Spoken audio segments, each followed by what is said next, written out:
คือแวนมันบ่ลงอาบน้ำเมานั่นบาปน้ำเจ้ามา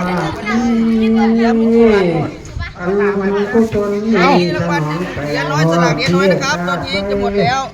จองได้ครับจองได้ท่านจะไปจากชาติบุญยังอยู่ชาติมาอามาบุญจากพาเฮาขึ้นแม่งแดนตาชาติคุณจะมาเจ้าทางไว้เป็นวัดกูยืนไอ้มาเนี่ยเจ้าสักผ้าเป็นที่มาแสนสบายแท้บุญนอนให้ไปบนดาวรวมที่บดาแห่งแท้ตัวใดถือวะเนาะ กับไม่ยากไป60 บาทครับมาเล่นออกรางวัลให้ตอนเบิ่งหมอลำได้เคลื่อนไงป้าขอคือจะเมียได้มื้อแรกไปส่งหอดบ้านครับไปส่งหอดบ้านมาต้องยากครับขอยืนลงที่บ้านเลยบุญนี้หนอคือแก้วมานี่ใจแจ้งแจ้งบุญที่เป็นแก้วทองเด่นขึ้นสุนิพานี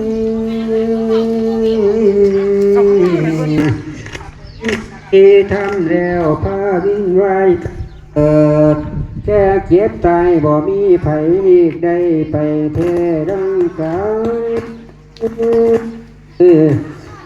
แล้วผันกายเท่าบ่มีบ่ว่าเพิ่นหรือเฮาชีวิตเจ้าต้องผันเป็นวันเดียนที่เดินเรื่องฟังกันเตือนเลื่อนไปเลี้ยนไปไผบ่จิตใจต้องไปแท้สู่คนบ่ว่ารวยหรือจนแท้บ่มีผลควักแน่มัจจุราชจงแย่ไปหันวันเดียวอันนี้ขอให้ทักข้าเจ้าขันใจส่วนพี่ท่านแม่เฮามีเขาเต็มสังล้นเกลือนบ่มีที่ใส่กินเขาอยู่บ่อยู่เยอะท่านแม่เฮามีเขาอย่าพากันนั่งเจ้าท่านมีเขาอยู่เราจะท่าเจ้าที่เดินมาหาพากันทำบุญไว้แต่ยังมีชีวิตอยู่ขอให้บูเจ้าให้จิตบูตั้งงานแก่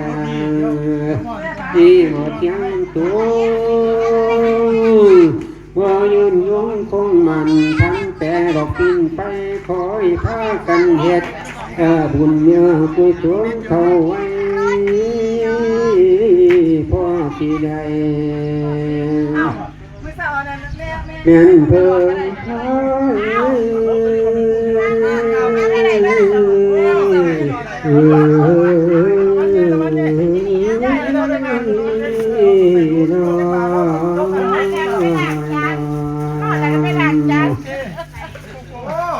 โจอีนิดหน่อยเนี่ยไม่ไม่คุมเลยโจอีหน่อยเนี่ยทำบุญอีกนิดหน่อยเนี่ยนอนแล้วก็ไปแรงจานเดี๋ยวทำบุญอีกหน่อยแล้วนี่แต่ว่าเนี่ยไม่หนีมากทำบุญอีกหน่อยก็ไปทำบุญอีกหน่อยก็ช่วยพาไปนู่นน่ะ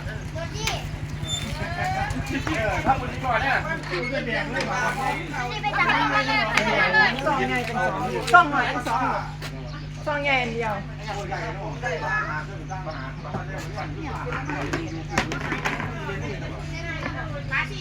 ต้องถึงบ้านนะเอาไปได้ไม่ได้ก็เรียนลงไปนะค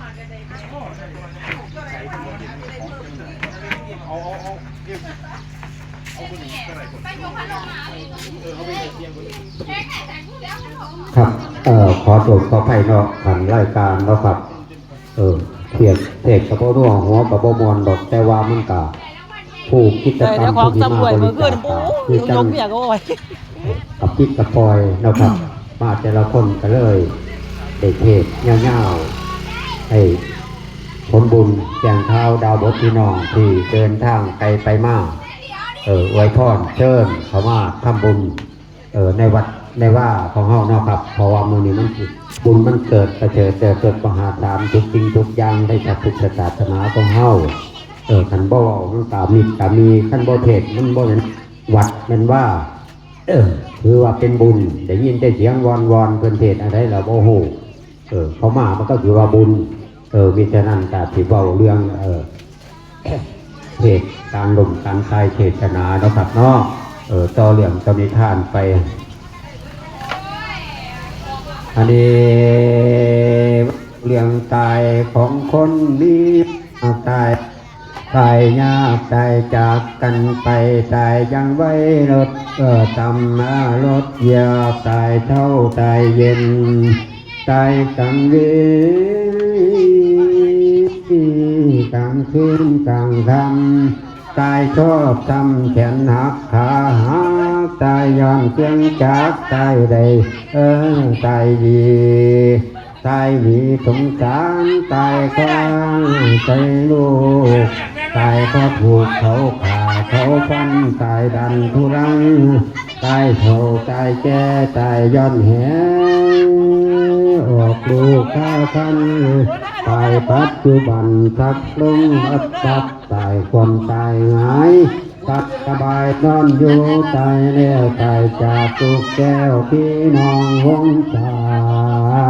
ตายจากพันรยาจากตุกน้อยอ่อนตายหัวกีดหัวคนตายหัวงอกตายหัวขาวตายเป็นสาวตายยังเป็นนมตาตกเทิงลงลมบ่มีใครเหลือตายกี่เหือลมตายกลางน้ำตายเท่าตายหมองตายหนึ่งตายสองตายนิดจีปีตายจีปีจีปีตายสามตายตายห้องตายโหยินแต่เสียงคนโผว่าเราตายแล้วแล้วตายนี้บ่มีใครหนีหลอดถึงเข้ามาหอดแล้วบ่มีเดินมาผู้ใดขอให้ทำบุญใบเพื่อยังหายใจอยู่บนที่เป็นหมูเจ้าขอได้เพิ่งพา